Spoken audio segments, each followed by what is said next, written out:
What is going on, people? I'm tangled up in the wires. That's a rough start, but I'm here. Hopefully you guys are here. Let's fix Mr. Wetsuit guy over here. Oh, the joys of trying to do this alone. We'll have the full group back at some point, but right now it's just me, and I have had, if I had a week. You notice I got a different little setup with my headphones here because I can't put anything in this ear. I can't really even touch that ear. I don't know if the camera's gonna be able to see it right here. It's much better today, but I had a bunch of scarring inside my ear because I had something that they call Ramsay Hunt Syndrome, which was onset from a case of shingles that I got. And get this, the thing that I got, Ramsay Hunt Syndrome, if left untreated, it would make it so that I couldn't hear out of that ear. Which is a petrifying thing for a person who's already blind to hear. I don't want to be blind and have no hearing in one ear. And then on top of that, the other symptoms of Ramsay Hunt, if it had gone untreated, was that I was going to end up having facial paralysis, and that makes it kind of difficult to talk and do voiceovers. So the symptoms in the past couple of weeks was just a lot of pain in my ear. My ear was killing me, and I was complaining about it nonstop. Banana took me to urgent care, and they told me I just had an outer ear infection. There's inner ear infections and outer ear infections. And they told me I was just having an outer ear infection, just a skin problem. So they gave me antibiotics for that. But it kept getting worse and worse and worse. And you know what? Thank God for Banana, because she's the one that did all the research. She did all the reading, days on end, hours on end, looking at all the stuff, trying to figure it out, and figured out that all my symptoms matched this thing called Ramsay Hunt Syndrome that would have rendered me paralyzed face, not being able to hear, and I'm already blind. So no headphone on this ear. Hopefully I'll be able to hear everybody today with just the one headphone going on. That's been my week so far, but I did say that I want to try and do this at least once a week. So we're back on the Thursday afternoon / evening version of the Pete and Greet, whatever you want to call it.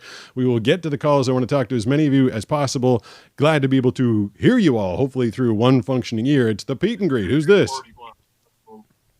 Hello, this is Sander. Hey, what's going on?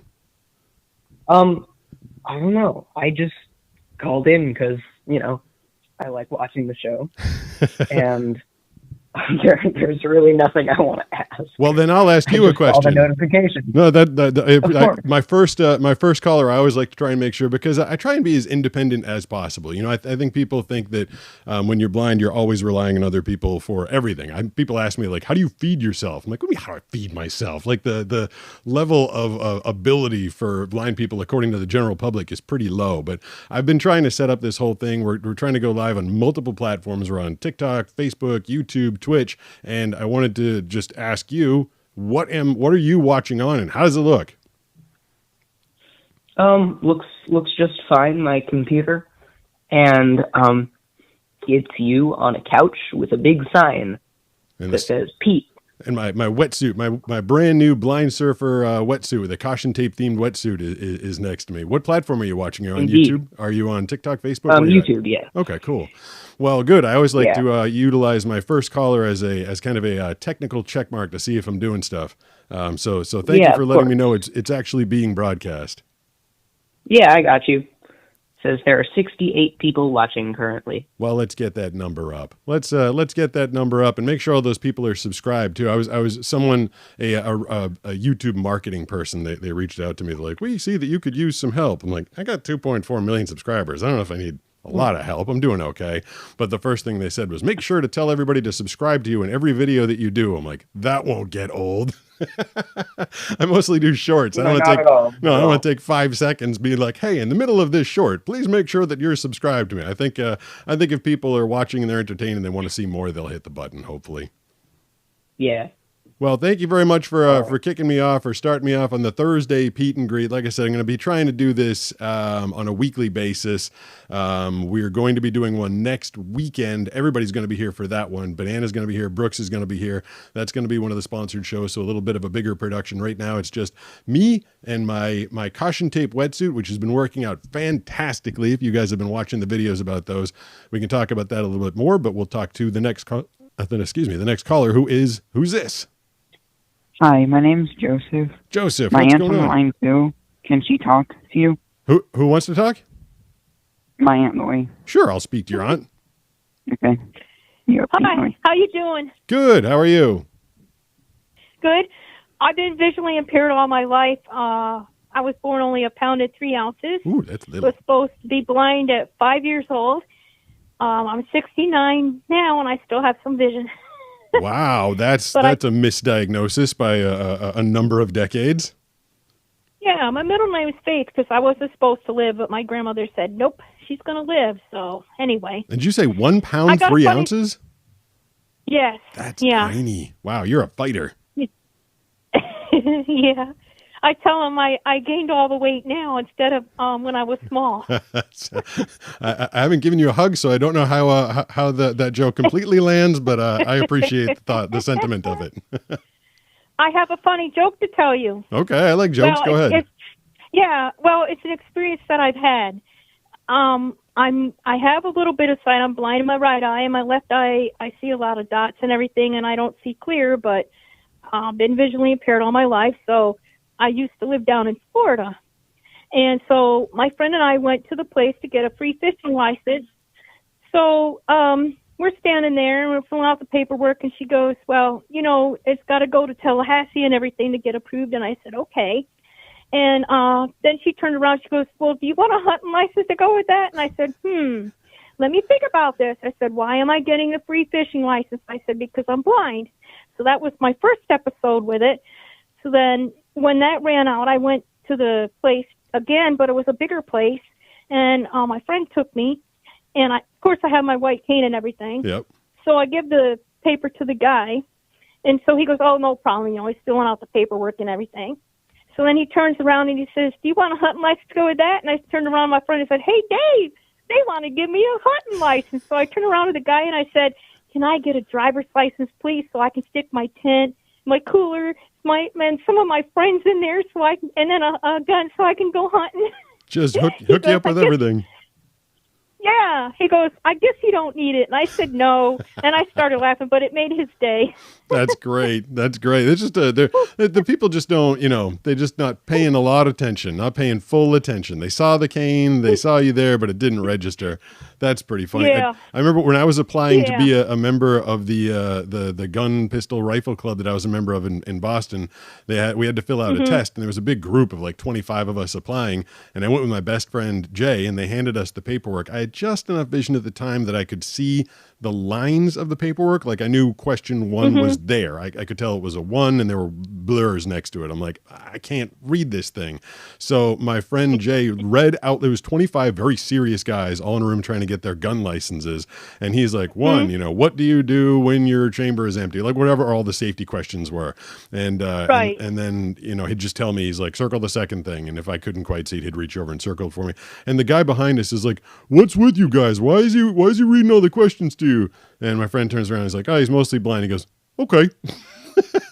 Not like, why is the blind guy trying to shoot at my gun range? I don't feel safe. He's like, okay, which is great. I respected that. I was happy that he was totally cool with that. Okay, good. Because I was afraid as soon as Jay said, I was like, oh, don't let everybody in this room know that I can't see. Right. Like that's going to cause problems. But he was totally like, okay. And we just moved on. Yeah, I took the courses and everything when I had more sight, but I never killed anything. But anyway, and my daughter-in-law said that she'd stand behind me, not in front of me. I said, well, that's a good thing anyway. Yes, stand behind. I talk to my nephew a lot and everything. That's my nephew, and sometimes we talk 2 or 3 hours and stuff. And so he was telling me about you, and I was like, oh, I wonder if he knows the app Seeing AI and everything, because I didn't know about it until he moved up here in Syracuse, New York. What's the FCAI? And so the app Seeing AI. Oh, app. I'm sorry. I thought you had a bunch of letters. I heard FCAI, the app Seeing AI. Oh, yes. okay. No, I use that. Yeah. I use that all the time. And people are always trying to tell me to get the Orcam glasses. I'm like, they're basically just the Seeing AI app, except you stick them on your head. That's really, I have a video coming up. Someone sent me something for a blind guy unboxing, and it ended up being a bunch of writing. And I was like, well, this one's going to be a complete fail unless I whip out this app. So you can, for the people that don't know, you can point that app. It'll describe scenes to you, although it's not extraordinarily accurate, but it'll read things to you. It can read your mail to you. It's supposed to be able to do handwriting. Instead of somebody going through 6 months of mail. I read my own mail for me. Yep. You know, it reads it for me and everything. I like it a lot. Yeah, it's pretty handy. But yeah, the app Seeing AI So are for you anybody out there. totally blind? I have the ability to detect light and dark at this point, and I'm not good with Kind of like light perception? Yes, but my pupils do this terribly backwards thing when light hits them, they dilate, and which is why I get such bad headaches all the time. So I've always got a pair of sunglasses. I'm keeping the light in the room relatively low. I had someone come and set the brightness on my cameras to make it look pretty good. But yeah, I you know, when people meet me in my house, they're like, wow, you're getting around just fine. I'm like, yeah, because it's my house. I memorized it. But when you get me out into the world and I got the cane and there's people, I mean, that's, you know, I got light and dark, and I can detect the horizon because, you know, the sky is lighter than the ground. But other than that, I've just got a bunch of blobs and swirls and not much useful anymore. And that is a development, I'd say, really in the last maybe 7 to 8 years, because I was born with perfect vision, and it just kind of went on this this trek where every 5 years I'd noticed that it was getting kind of bad, and then at a certain point about 10 years ago, it just kind of fell off the cliff. The doctors didn't anticipate it. They didn't warn me. I didn't know it was going to happen. I just kind of woke up one day and said, oh, it's going fast. It's going really fast.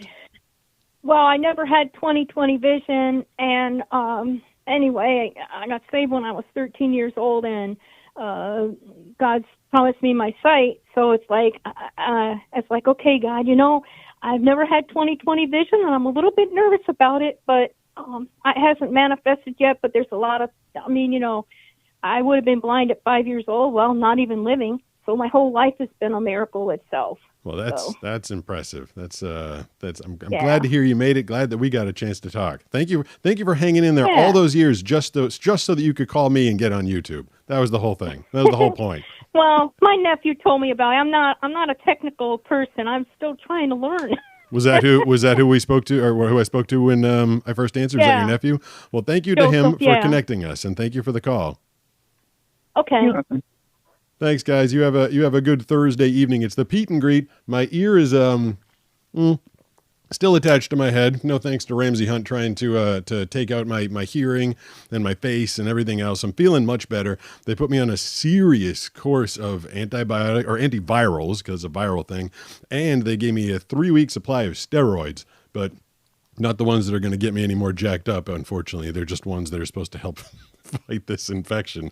It is the Thursday Pete and Greet. I'm going to be taking calls for about an hour or so today. I'm going to keep trying to do this weekly, connecting with the people that watch the shows. I love hearing what you guys have to say. Listening to the comments is, you know, I got the text to speech saying this video was stupid, which isn't as exciting as hearing it from the people. So that's why we're taking the calls here. 760-517-6844 is the number. Click in the description of the videos or in the title, depending on which platform you're on. If you're using voiceover or text to speech, it'll read that number to you.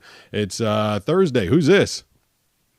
Yeah, hi, this is Jacob from Long Island. Jacob from Long Island. What's going on today? Nothing much. School. You have the clearest phone. What are you calling me on? Are you on a landline or an iPhone? What is that? I'm on an iPhone. I'm just speaking into the speaker. It is the clearest connection. I feel like you're sitting right next to me. Some people call and it's just like I'm desperately trying to hear them, and you're like right here with me. Good job, iPhone. All right, thank you. What'd you want to talk about? I had one question for you. Sure. Do you like any type of music? What's do. Your favorite band? I've gone through a favorite artist. Yeah, I mean, I've gone through a bunch of different. I haven't stuck with one genre for my whole life. I think when I was growing up in the 80s, so I used to really like Van Halen as a kid. That was probably my favorite band in the 80s. I liked Motley Crue. Then when I got into college, or high school rather, it was the grunge scene in the mid and late 90s. So I was listening to a lot of Soundgarden, Stone Temple Pilots, Pearl Jam, Nirvana, stuff like that. Listened to a lot of Metallica back then. Later on, I actually started getting into gangsta rap a little late for a while. And then these days I'm actually going back and listening to a lot of the 90s stuff. When I do my workout, I'm listening to Smashing Pumpkins radio, and you get the Smashing Pumpkins, you get Alice in Chains, you get Green Day. But I've been listening to a ton of hip hop, but like kind of, do you know what Three Loco is? Have you ever heard of them? I think I have. It's Dirt Nasty, Andy Melanakis, and Riff Raff. Riff Raff is another rapper I listen to a lot. It's a lot of there's a lot of white boy rap in there, but I find they're it's kind of funny stuff, kind of entertaining stuff. But I also listen to some more serious hip hop. I listen to E40 a lot. I like Dr. Dre. What the heck do I listen to? It's really funny when you're listening to stuff on Pandora. You can hear songs again and again and again. You're like, I have no idea who actually sung that song until you actually tap on the screen. It tells you. I listen to a lot of Run the Jewels. Yeah, a lot of hip hop these days. But I'm bouncing back and forth between 90s music, 90s grunge, and hip hop over the last 10 years or so. Oh, all right. Yeah, I think late 90s, early 2000s is probably like the best era of music. So how old are you? I am 13. See, I love it. I have a lot of surfer friends that are in there. A lot of people I surf with are like 20, 21, up to like 25. And I really enjoy it when someone your age or in their early 20s is like, hey, I like the late 90s music. Like, I just kind of, I remember when I was a kid and my mom was like listening to stuff from like the 60s. She's like, the stuff when I was a kid is great. And I'm like, this stuff is terrible. I don't want to be listening to this doo-wop nonsense. But it's fun for me to say the music that I was listening to when I was in high school was great. And then to hear young people now still listening to it. Like one of my friends the other day, like just discovered Pearl Jam. He's like, you ever heard of this brand called Pearl Jam? I'm like, yeah, man, I've heard of Pearl Jam. So it's kind of fun to know that people are still listening to that music. Cause I don't know.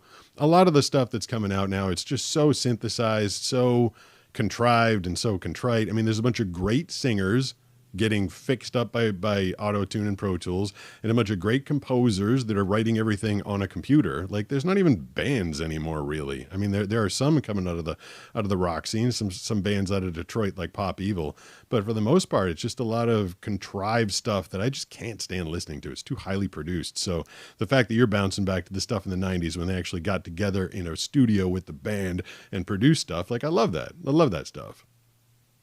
Yeah, I love Descendants, Green Day, The Offspring. I actually go to school, and all of my friends are like listening to rap. Yeah, like new rap, and I think like, how can you listen to that? It sounds like someone like speaking into a can. I've developed an appreciation for what a lot of the really good top rappers, like I went through a period, I was doing some videos a couple months ago where I was trying to speak as fast as Tech9 and Eminem, and like they got skill, like undeniable skill. They're very, very talented at what they do, but sometimes I'm just in the mood for something else. You said you like The Offspring. It's a funny, Dexter is a lead singer of The Offspring, and they got popular before he actually knew how to sing. He didn't really have to sing, he's kind of yelling his music and going to the beat. But it was like 2 years into them being really popular, a big touring stadium band, and someone along the way was like, you got to actually learn how to sing. So it's funny, the guy got a record deal, they were making millions, they were selling out big venues, and then he actually had to learn how to sing after the fact. But that's something that would happen in the 90s. Now you can't get in the door unless you've got all your credentials, everything's lined up, it's all going to sound perfect. I feel like a lot of the feeling is taken out of current music, but I don't know. I do feel a little bit like old man screaming at trees when I talk about new music, but I like the stuff I grew up with. Yeah, I like the stuff you grew up with too. So. That's cool.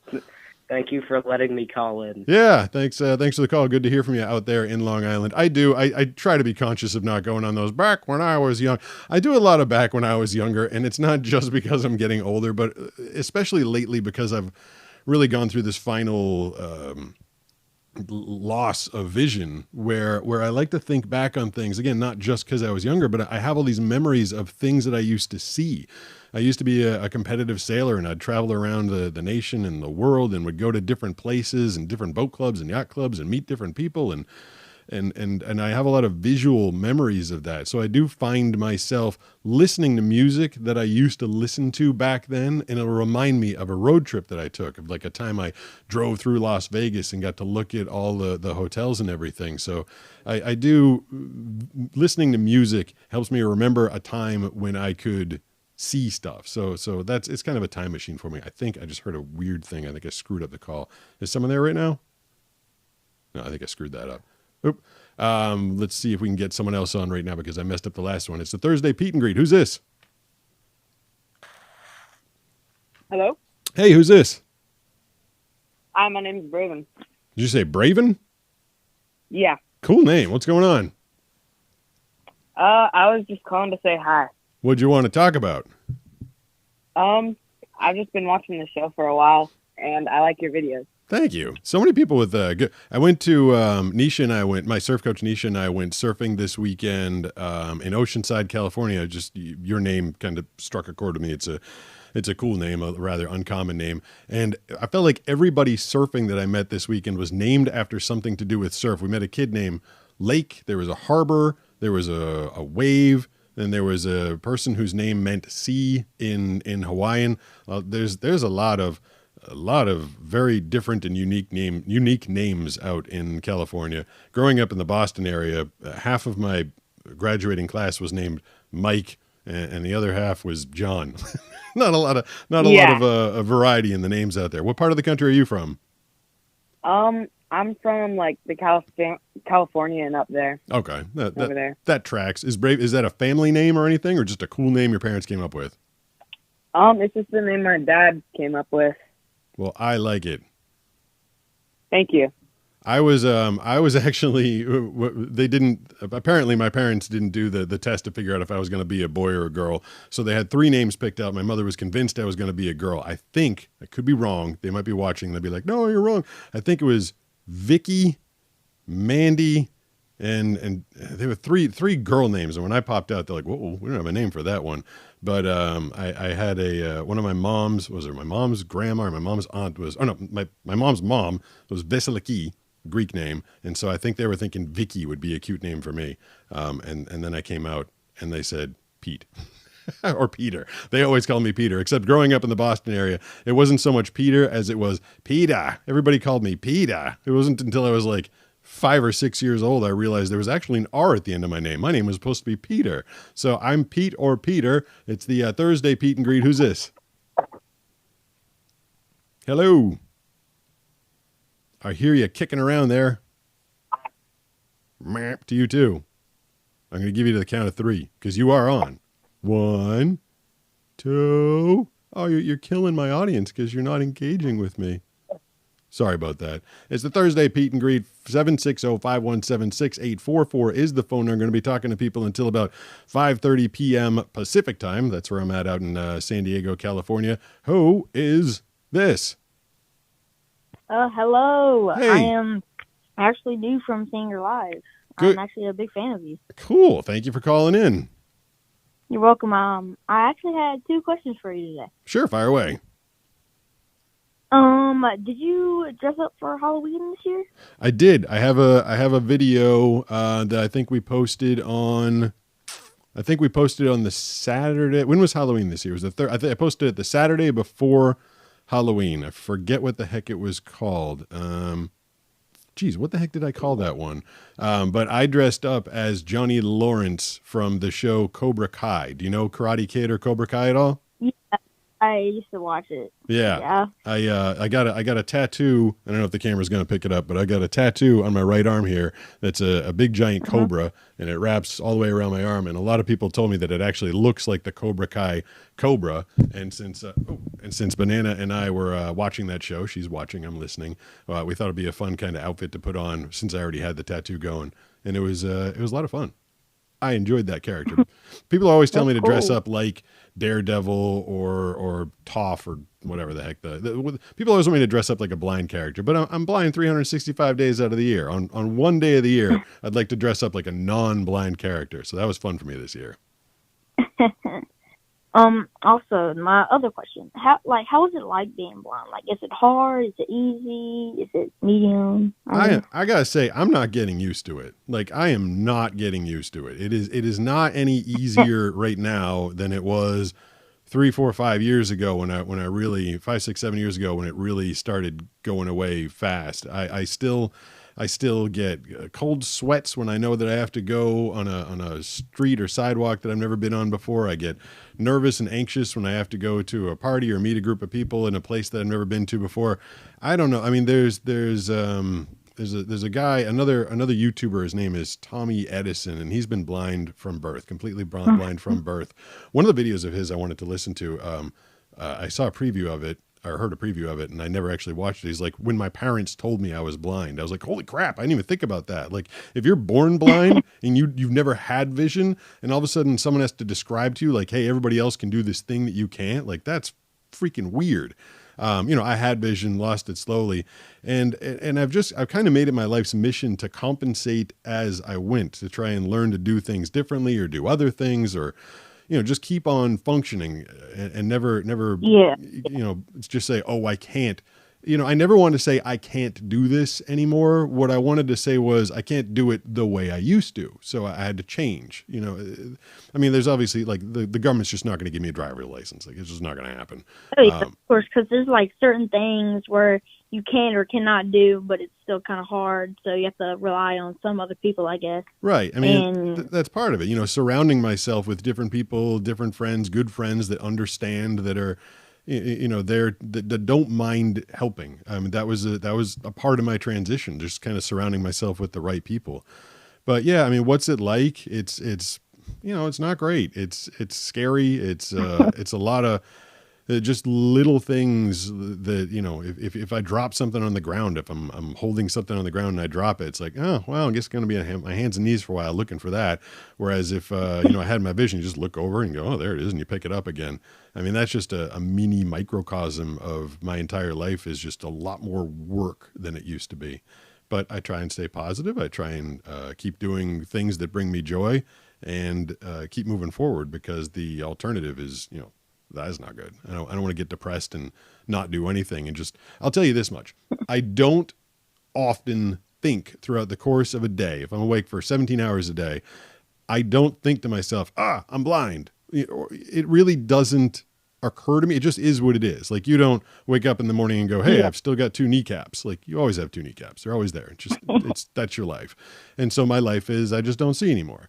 Now, like I said, if I'm encountering something outside the norm, have to go somewhere or do something, then I'm like, this stinks because I'm blind.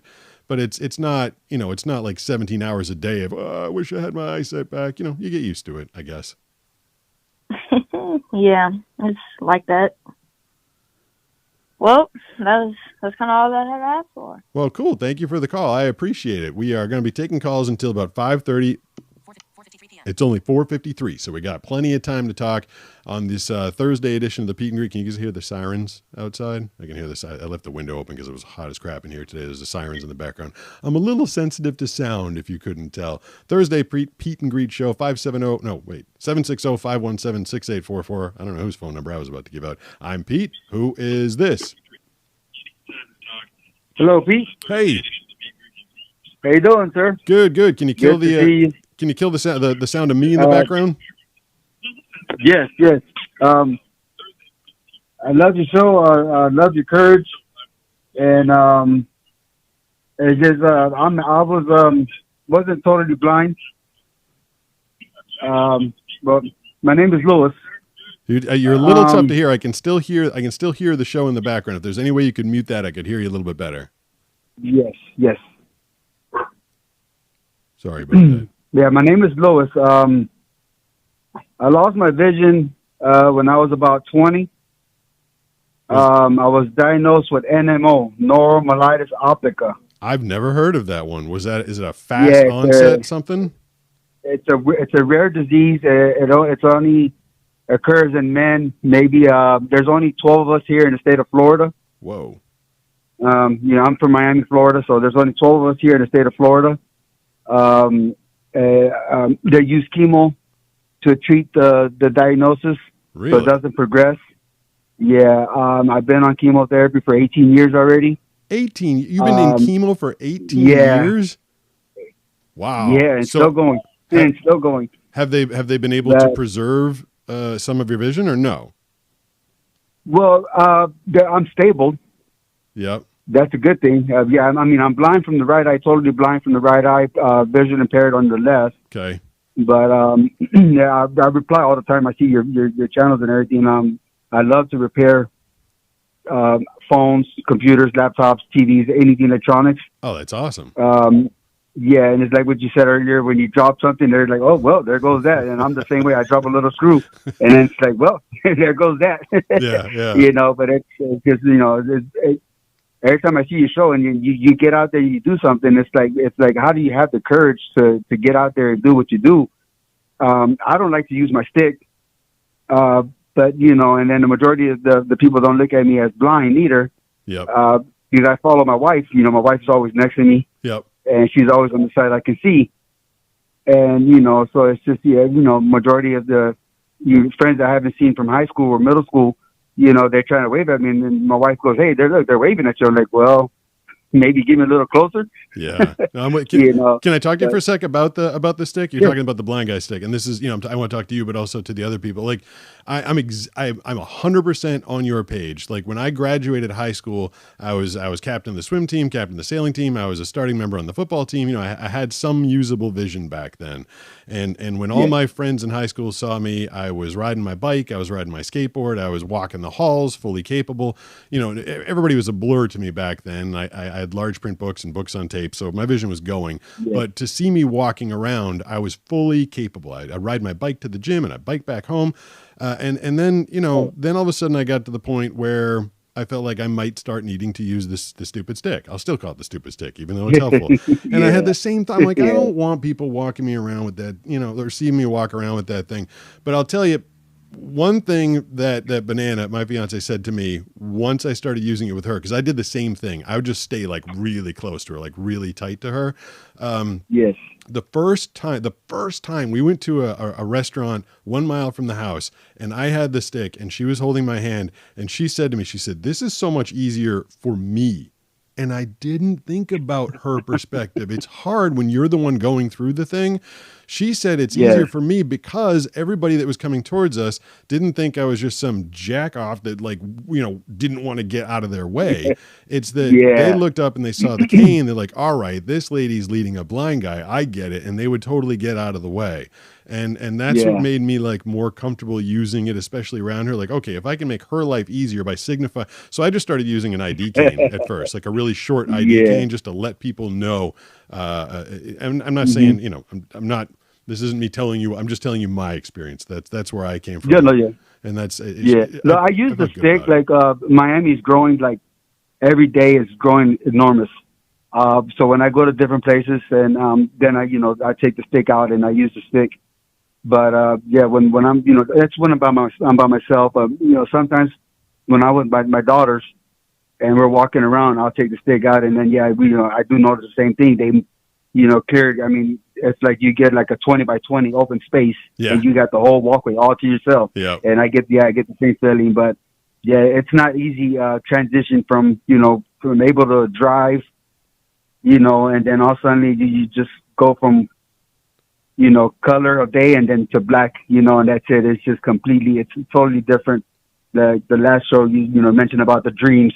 Yep. And it's like, how do you have that professional vision still, and it still comes back to you, and I was blind at one time. I think in 2007, I went completely blind from both eyes, and they had me with steroids for 15 days straight, and they were only able to save just the one eye, the left one. But, just those 15 days, I mean, it was like a nightmare for me. Yeah. But then, I kind of got over it, but, just started, I still wouldn't get on the surfboard. But thank you, Pete. I appreciate everything you do. And I believe you bring a lot of courage to a lot of people out there. Oh, man. And just keep doing what you're doing, brother. Thank you. I appreciate the call. It's good to talk to you. You too. Thank you. See, that's an interesting perspective. The people that we speak to, that I speak to, I was like royal we over here, like I'm the king of something. The people that we speak to, people that I speak to, so many different ways that they've lost their eyesight. I lost it slowly. He lost it, seems like pretty darn quick. He was actually completely blind for a while, then got some vision back. Like there's so much. And not just blind, like anybody who's experienced anything in their life, people that have like developed even like anxiety later in life. The hardest part of all this is the changing your mindset and just okay, now I have to function like a completely different person. However long you've been going in a certain way before, it changed. You have to change your mindset, the way you treat the world, the way you treat problems, the way you encounter everything. That's the hardest part about developing something later in life, I think. This is the Thursday Pete and Greet. 760-517-6844 is the number. It's in the description. If you're using text to speech or voiceover, you can tap on it and hear it. It's Thursday. Who's this? Oh, am I on? Yes, you are. What's your name? Hey, this is Chris from Wisconsin, and I have Stargardt. Oh, well, okay. We're in the same boat.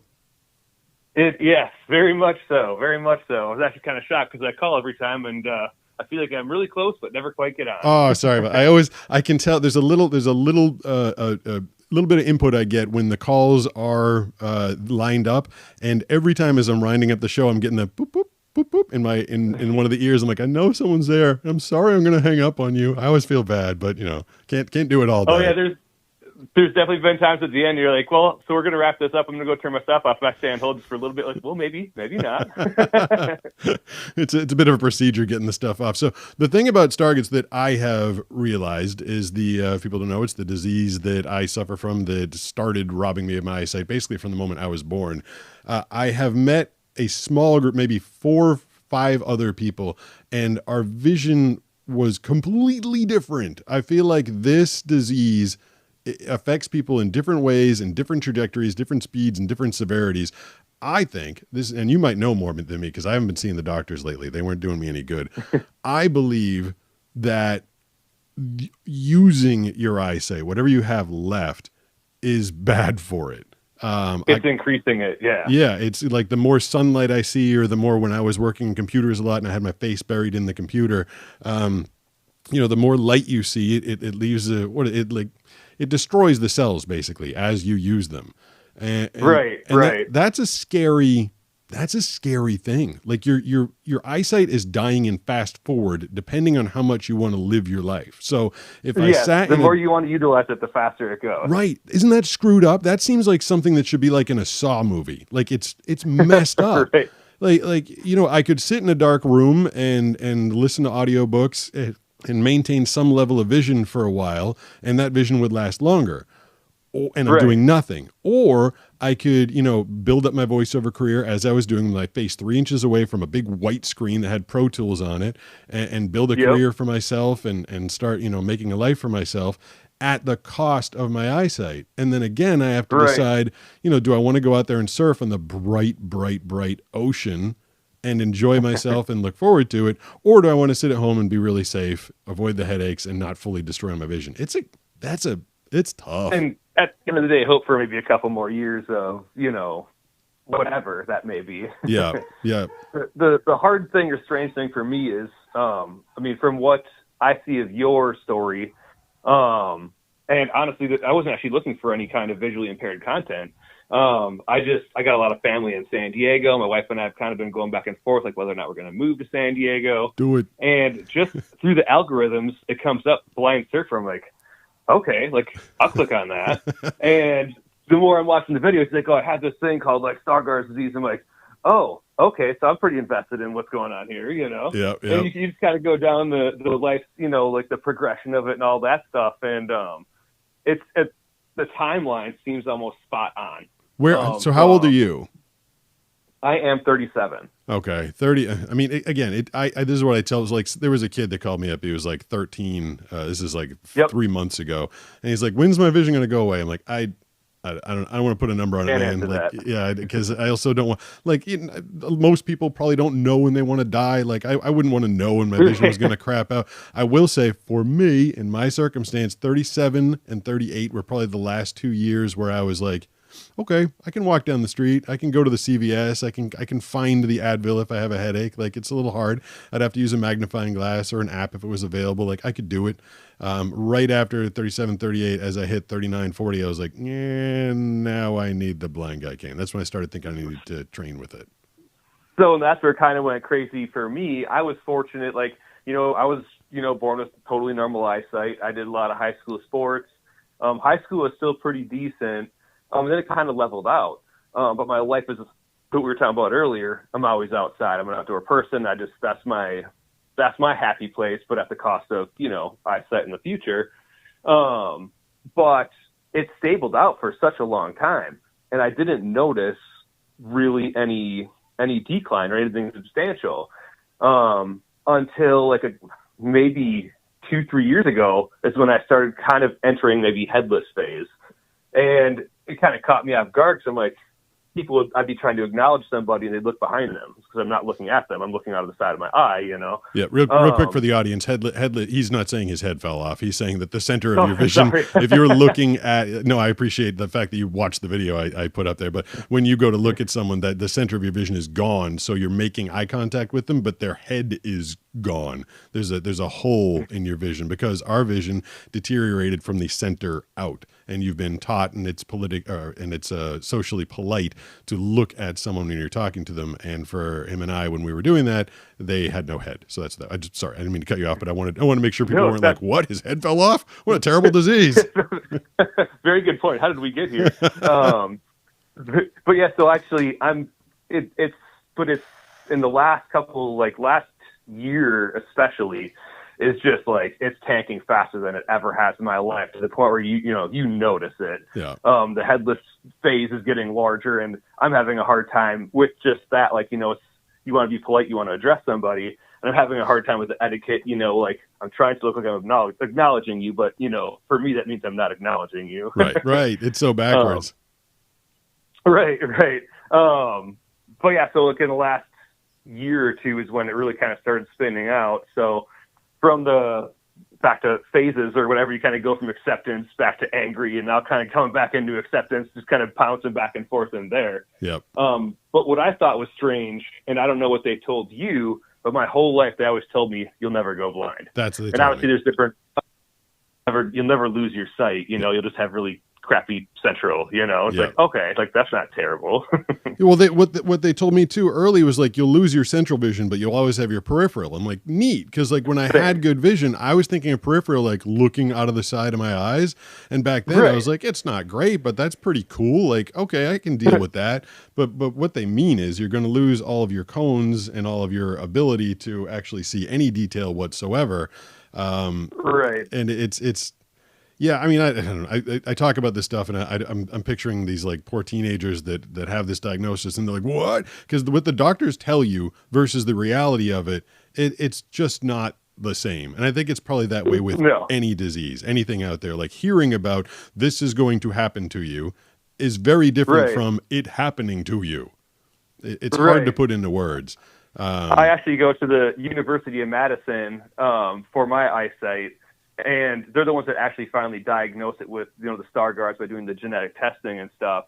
And it is kind of funny because like you'll meet with, I feel like the doctor's always super optimistic, but she doesn't realize like her assistants and stuff are painting you the opposite picture. Yeah. Like I remember I was in there and I'm like I try to make a joke of it, like, oh, well, obviously not seeing this anyways kind of thing. And she's like, oh, using touch to speak or whatever. I'm like, oh no. I'm like, no. She's like, oh, not yet. You will. It's like, oh, okay, because the doctor just told me it's looking pretty good, but they told me it's going to be cured next year. So. Yeah, I hear that a lot too. Don't worry, we got it right around the corner. It's going to be all fixed up. I mean, again, and you could hit another stabilized patch for another 10 years. It's a weird disease. It's on a funky chromosome, the ABCA4 chromosome, and I think it is dependent on how much you're using it, and I think it depends on how much vitamin A you take. Like, there's all these factors that affect it. So, I mean, I don't know. Right. Maybe you'll hit a good patch again, or maybe it'll go really quick. But either way, I decided to start sharing my stories just to let people know that it doesn't have to be the end. You're gonna have to, And I made my move to San Diego right as it started to crap out. I decided I wanted to just something a little one more adventure. And coming out here and being able to get outside year round, I kind of moved in with the thought of being able to walk Superdog. Of course, I lost him a couple of years ago, but we could go for walks year round. I did learn how to surf. You can go down to the beach all the time. I mean, if you guys are contemplating San Diego, I highly recommend it. Yeah, it's actually ironic just on so many levels because I'm looking at different areas, which is how I kind of come upon your content. And kind of the definition of that part of the story is exactly where I'm at and what I'm looking to do. That's interesting. It's I actually have a sister that lives she was in Encinitas, she lives in La Costa now, and another one in La Mesa. My wife and I, we have kids, we're looking at moving out there maybe this summer, but want to kind of get our foot in the door a little bit. I was in La Costa just yesterday. That's where I had to go for the emergency visit because my ear felt like it was about to fall off. Banana drove me down to La Costa. Where was that at? I went to some or one of those urgent care places in La Costa yesterday, and Banana had done all the research. She knew what was going on. She knew I was suffering. I started the show talking about just this past 2 weeks. Ramsay Hunt Syndrome was making my ear close up, and it started to develop lesions on it because it's a form of shingles. And Banana did all the research. She put me in the car and drove me down to La Costa, walked in and was basically like, he has Ramsay Hunt disease. You need to get him on the medication immediately. And the doctor, it was a PA, it was a physician's assistant. She kind of like did the research and looked at some stuff. And she's like, I think you're right. So they put me on the medicine right away. And just yesterday, I was in like extreme pain. I was doing voiceovers at the end of the day, and like the sound of my own voice reverberating in my head was hurting my ears so bad. I'm like, this sucks. So I got the medication. I'm already down 1 cent. I needed the other one. That's what I was saying. I'm like, please don't lose my hearing too. But yeah, they put me on. I took 6 steroid pills and 1 antiviral last night. Went to bed, woke up this morning. I was like, it doesn't hurt anymore. Like, what thing? You know, some modern medicine is crap. Some of it's amazing. I got some of the amazing stuff last night. Right. If you're blind, you get a stick. But for other stuff, we got some good things. Exactly. Hey, I want to get through some of the other calls. Very cool to talk to you. It's very interesting. That was one of the things I learned when I started doing this channel. Like, I kept thinking I was so alone in my journey. I was like, I'm the only person in the world that's ever, you can get through those pity periods. Like, I'm the only person that's ever had to deal with this. And then, I reached out and YouTube gave me the ability to, hit 1 billion video views.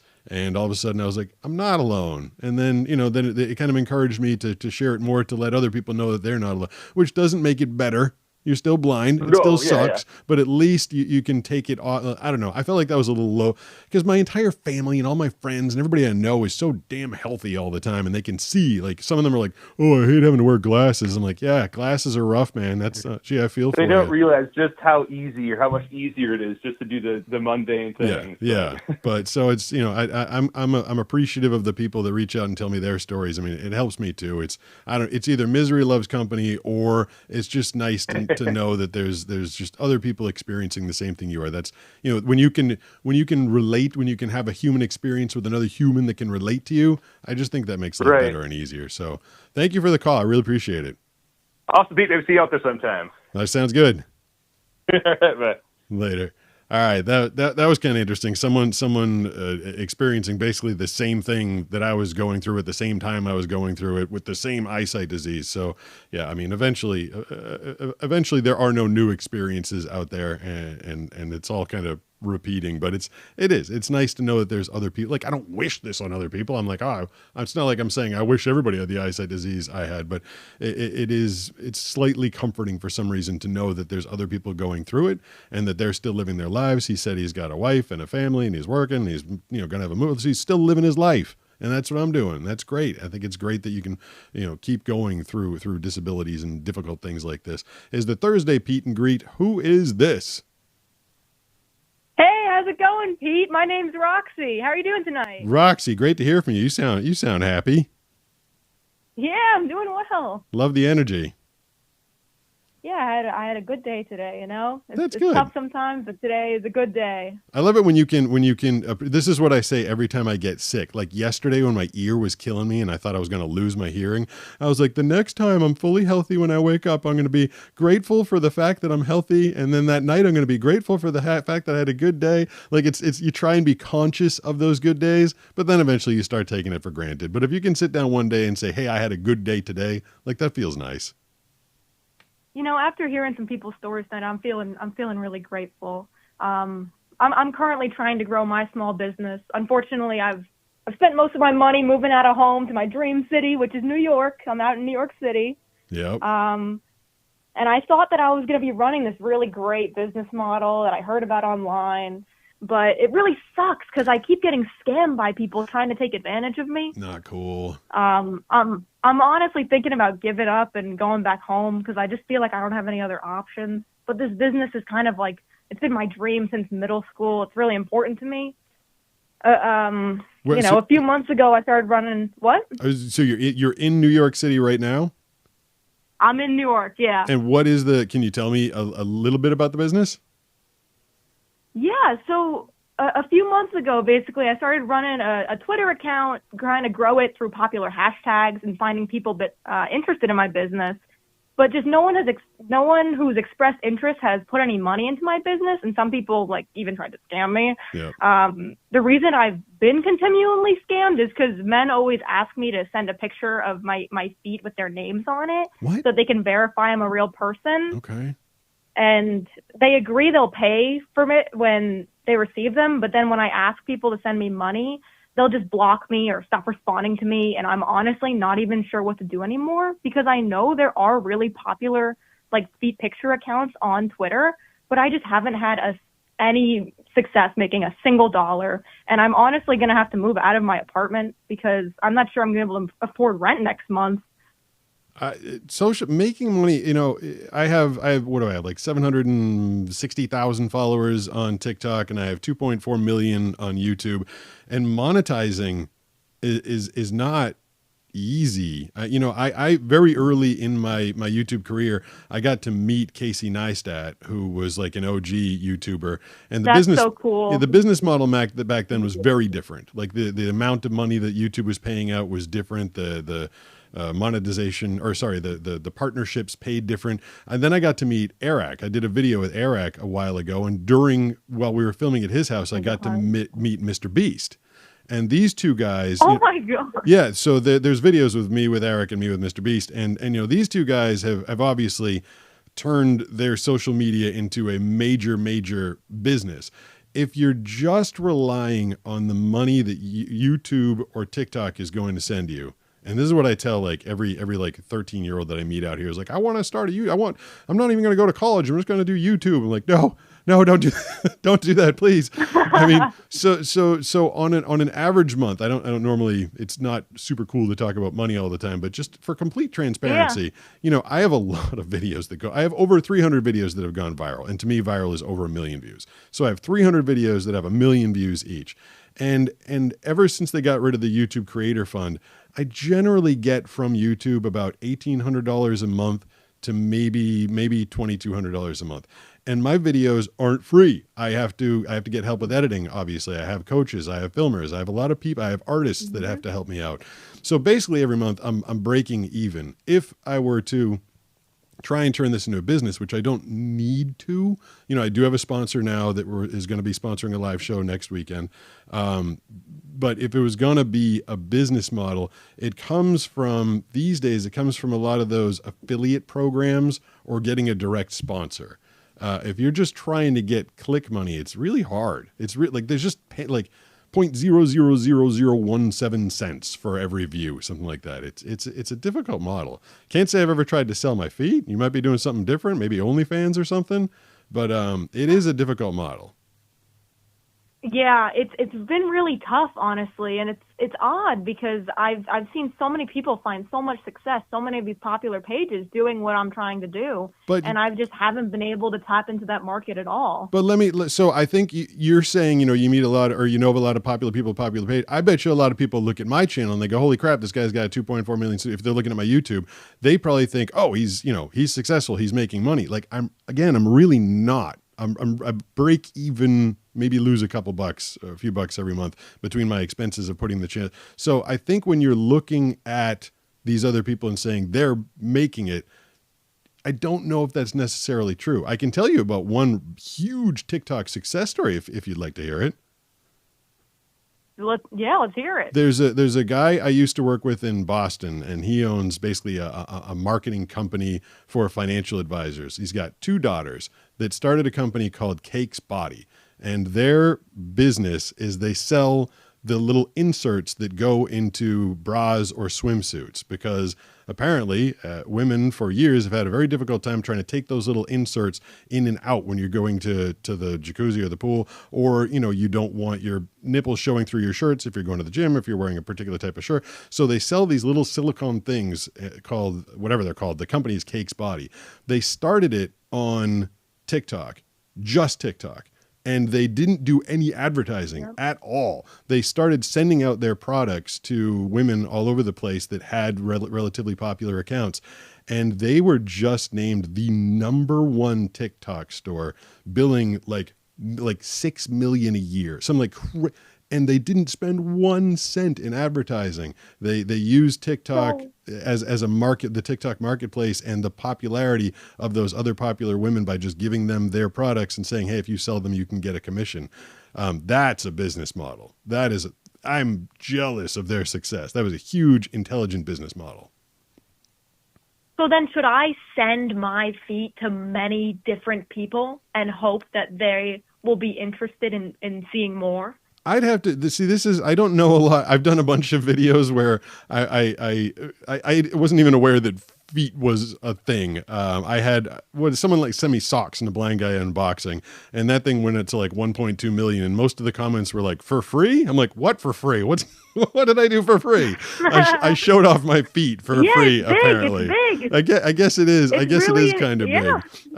big. I'd have to do some thinking about how to make that into a business model. But I would just be careful about looking at the other accounts and saying they're successful just because they have the views doesn't mean that they're necessarily monetizing. They might also be, they might be showing off their feet because it gives them some confidence at the end of it, but they might also have an accounting job in downtown Manhattan. I'd be careful with your expectations of it.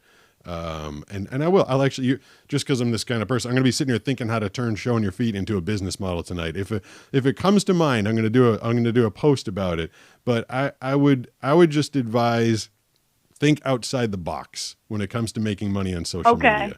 I think or inside the sock. Yes. Because I'll tell. So, and one other quick parable I'll give you is I started my YouTube channel.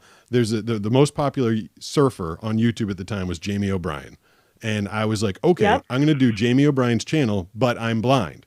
And it wasn't different enough. It was just me being a crappy surfer. And he has he had a bunch of drone footage from Hawaii. Like everything about his was beautiful. And I was like, well, I'm blind. Don't you understand? So I tried to copy another channel that already existed and it didn't work. Once it started to work was when I put my twist on it, started telling my story, gave my personality. So I wasn't obviously Jamie O'Brien light/blind. What worked for me was showing off a lot of my own personality. I have heard there's one girl I know in the Boston area who does the feet thing, but it's not just, it's also, she talks to the camera.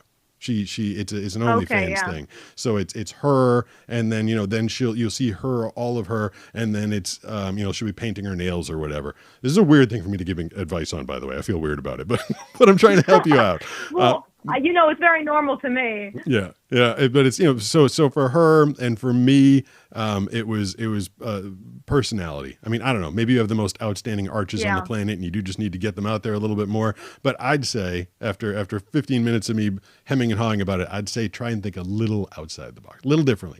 If what you've been doing hasn't worked yet, don't be afraid to experiment and try different things. Okay, yeah. Thank you. All right. Thank you for the call. Oh, I was trying to grab the next person, put them on hold, and I killed her too quickly. So I just turned the show into the feet and greet. I know that feet is a big thing out there. Like I said, I've had some experience with the people seeing my feet on camera and Nisha's feet and Banana's little feet, and people get excited about it. How to monetize that? I don't know.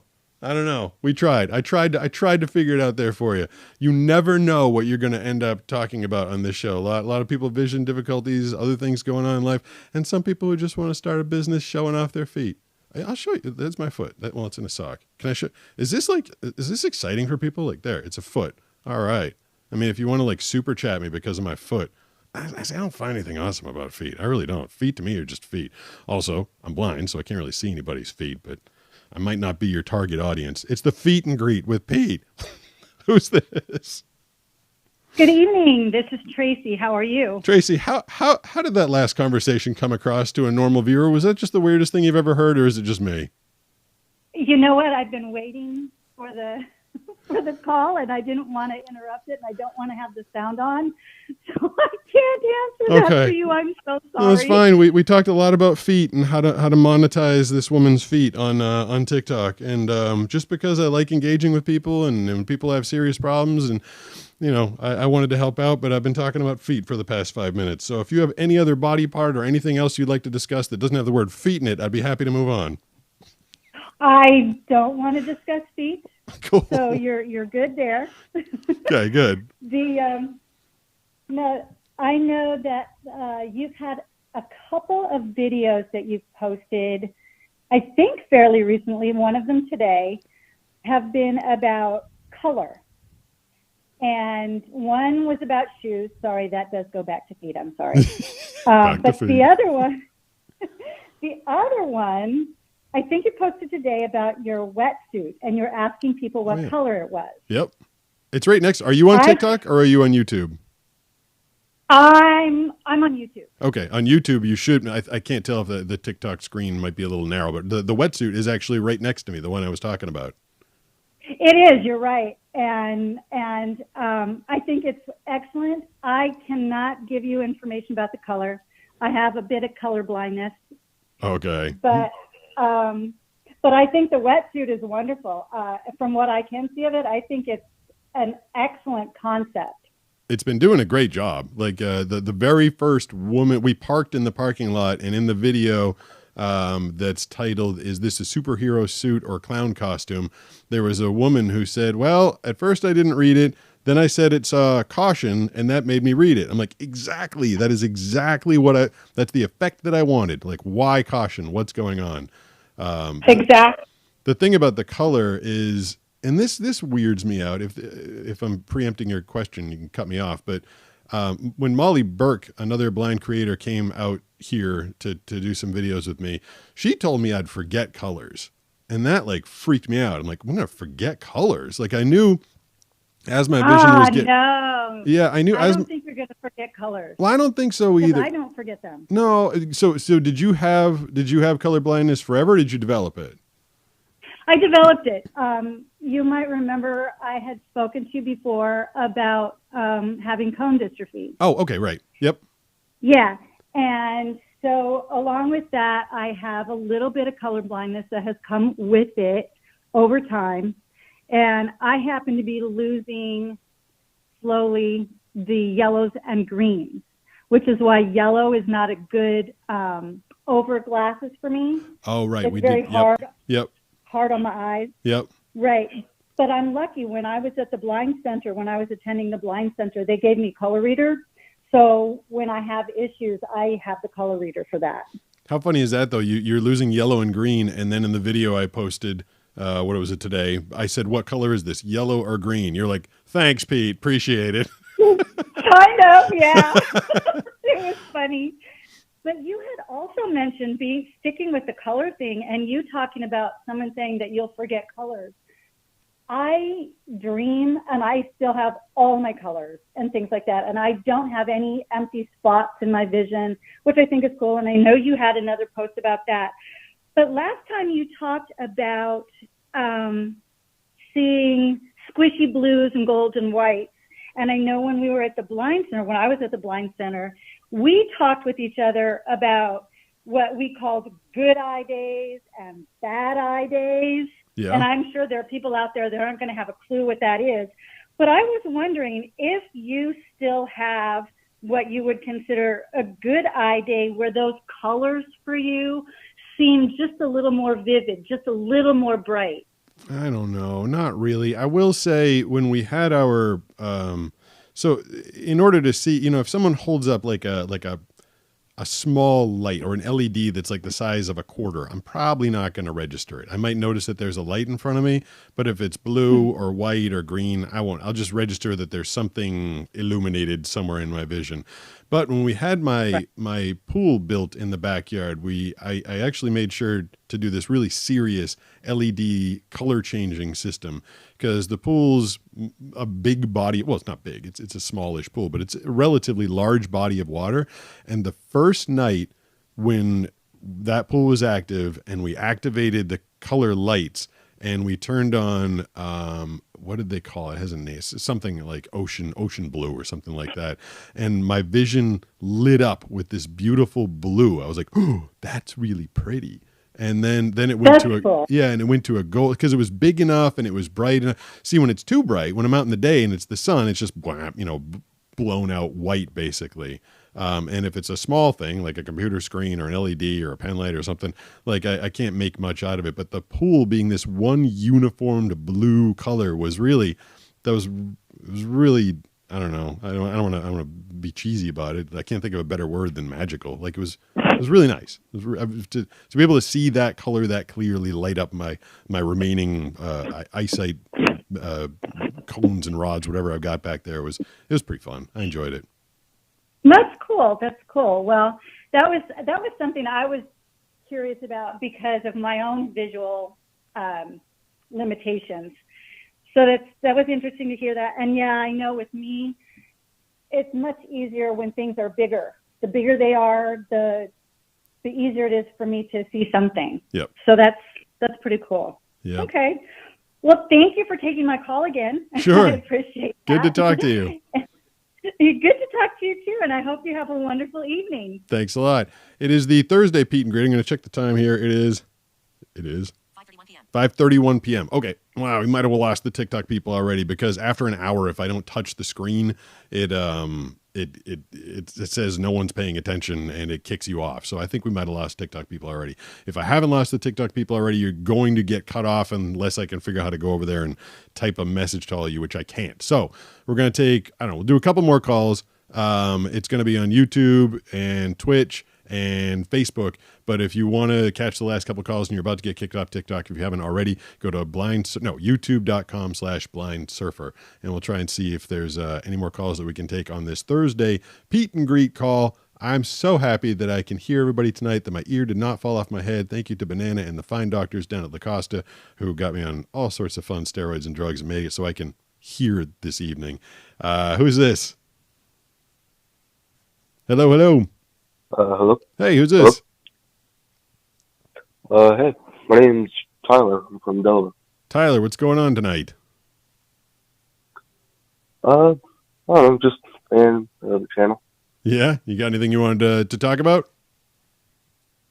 I have hearing loss. You have hearing loss? Yeah. Is that something you developed? So cool. What, is that something you developed over time? Yeah, it's like I was born with like this couple of hearing disorders, and they sort of like got worse over time. Anything they could do with like a cochlear implant, or not that kind of hearing loss? Not that kind, not really. So do you have some ability, or are we working through some sort of a translator system right now? No, I do have like, I can kind of hear, kind of can't. I don't know. I can hear good. I can hear okay through one ear and the other not really. And how does that? I actually wear a hear. Huh? Go ahead. I actually wear a hearing aid in one ear. You do? Okay. Is that, how old are you right now? 15 January. Are you in high school? Yeah. Are you able to go to regular school, or do you have to have any sort of what's called ESL or not ESL, any sort of assistive classes, or are you getting through regular high school? Just normal, just getting through.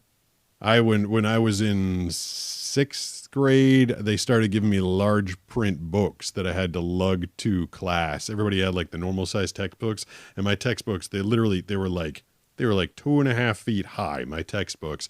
And in 7th grade, so 7th grade was junior high school for me. We were K through 6, then 7 and 8, then 9 through 12. 7th grade, I get into a new school, junior high school, and my doctor sent me to school with something called the monocular. And it's half of a pair of binoculars. It's about 5 inches long and the size of a really fat marker. And they told me if I wanted to read the chalkboard, that I had to sit there and look through this monocular and look at what the teacher was writing on the chalkboard.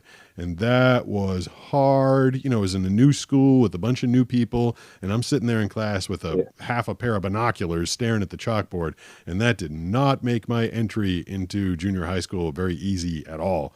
Do you have any any troubles with other kids, or is everybody pretty cool with you? Pretty cool. But actually, I used to have in elementary school, I had like this, my teachers had to put this like 7-foot tall speaker in like the corner of the class so that I could like hear a little better. Oh, wow. Yeah. So did everybody in class have to hear the speaker, or did you like sit really close to it? Sometimes I'd sit close to it, but it was like, I don't know. It was like, yeah, they'd probably, if they were sitting next to it, they'd hear it loud. Wow, that's it. But you don't do that anymore?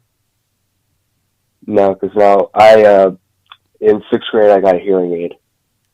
Well, that's easier to walk around with a hearing aid in than it is to have a 7-foot speaker set up in your classroom, I think. I'm just going to try and get to, I got a notification that I'm going to have to run in a couple of minutes. I'm going to try and get to one more call on the Thursday Pete and Greet. Then I actually got to get back into the studio and do some more voiceovers, which I'm so thankful that I can do.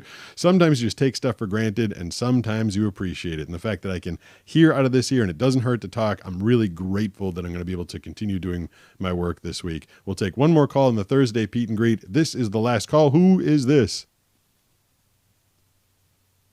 Hello, hello. Oh, you can't be a no-show on the last call.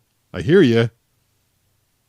We can't go out on that. Is there anybody else? Is there anybody else? We're going to try this one more. Let's pretend that one didn't happen. We can pretend that didn't happen at all. We had a foot phone call earlier. We had someone that didn't want to talk to me. Now this is the last call. Who's this? Hi, this is Mickey Wonderlick. Mickey Wonderlit. That's a cool name. Thank you. What's going on? I love your channel. Thank you. I appreciate your watching. What would you? How are you going to send me out strong as the last amazing call of the evening? What do you got for me? Besides your cool name. I'm also legally blind. I have suboptic nerve hypoplasia. Whoa, that's a mouthful. Is that from birth or onset? Tell me about that. From birth. Okay. And I think it's amazing how you surf, even though you can't really see. It was a long process. And I'll tell you, if I was at a different point in my life where I wasn't so stubborn and I didn't feel like I was, down to my last option of sports, I probably would have given up. Like I just didn't understand how visual surfing was, not just reading the waves and knowing which way they're going to break and timing them out when you're paddling out, but the people, there's just so much going on out there. And what I learned in 5 years, I think normal people with normal eyesight could have learned in maybe like a year, because people with eyesight can look at the wave and see what it's doing and anticipate it. Whereas I was just always trying to associate what I heard and what I felt with what was going to happen to me. And I learned a lot of rough lessons. Like I was getting beat up out there. Like I was like, can my body even take this at this point? I was getting held down, held under, smashed around, beat up. And really just had to decide I'm going to do this and not take no for an answer. And I'm glad I did, but those first few years were kind of brutal. Wow. It was a lot. There are sports for the blind as well. I know. I know. There's beep ball. There's probably some things that might have been a little easier on my body to get involved in. But I'm the type of person, like, I saw this is the worst phraseology I could use, but I was going to say I saw the light at the end of the tunnel when it came to surfing, because I knew I could do it. I knew it wasn't impossible, and I didn't want to give up because it was difficult. You know what I mean? Like there's something like, I think I can do this. It's just going to take more work. And that's one of the first calls, or the guy from Wisconsin who had the same thing that I've got. That's something you realize when you have vision loss. Like, everything's going to be a lot more work. And then you just have to decide, are you willing to put in the work? Is the end result going to be worth it? And for me, having another sport, I was always athletic growing up, and I kind of lost all my sports. I couldn't play Frisbee anymore. I couldn't play beach football. I couldn't play volleyball. Like, I was losing everything. And I just so desperately wanted a sport. I was like, I know surfing's hard. I know I might drown out here one of these days. But I wanted to find a way to overcome all those difficulties and do it. So I was just kind of stubborn about it. Right. Are there any activities that you're doing right now? Do you have any vision left or no? Yeah, I see something at 20 feet that someone with 20/20 vision sees at 500 feet. Okay. That's a rather large disparity, but at least you've got a little something. Are you using a blind cane, or do you walk around on your own? I use a white cane, yeah. Yeah. Yeah. I had a hard time accepting that I was going to be a person that needed to use one of those. It actually took a couple of blind skaters coming out here and telling me that they were using their canes, Anthony Ferraro and Dan Mancina, both younger than me, both very cool, and they were both out here with their canes. And I was like, you know what? I got to put my pride aside. If these guys can proudly walk around with their canes, I can do it. It wasn't a great transition, but I found it extraordinarily useful. Honestly, my best advice to people with vision loss or who are born with visual impairments is just use the white cane. Because before I started using the white cane, I would trip over cracks in the sidewalk, and I would trip over curbs, and it just wasn't safe trying to get around outside. Yeah, that's the bottom line right there. It's not safe. I mean, it's a stupid tool. Like I did a video before, and someone earlier was referencing it. Like when you're blind, when you have hearing loss, like the last guy we spoke to, you get a hearing aid. When you lose a limb, Right. They give you these like amazing, polycarbon limb replacement things, which not the same. I understand. It's not like they're giving you your leg back, but there's something. And it's like when you're blind, it's like, here's a stick. Right. Here's a stick. Good luck with that. And it's such a poor replacement for vision, but it is a very safe way to walk. It's just so much safer once you've got it. It's exactly. I do encourage people to use it. I do have to wrap up momentarily. I appreciate everybody. Let's see if I can fire off my ending music here. I did it. Appreciate everybody that called tonight.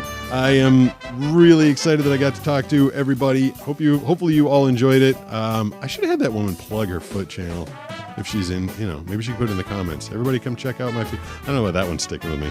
Anyway, I'm going to get back into the booth, read some promos. You will hear me all over your radio and television and social medias and everything tomorrow because thank God I can still do voice. I wasn't going to be able to do voice acting with the way my ear was. It just wasn't going to work. So I'm very happy to be walking back into that booth later tonight, doing some work. Thankful to you guys for all the phone calls, all the support, all the videos that you've been watching. And till next time, I think we'll be back the weekend after this one for the full show with me, Banana, and Brooks. Thank you to everybody. I'm going to try and get out of here and turn all this stuff off. I already lost my phone. Where is it? Is that it? I think that's me right there.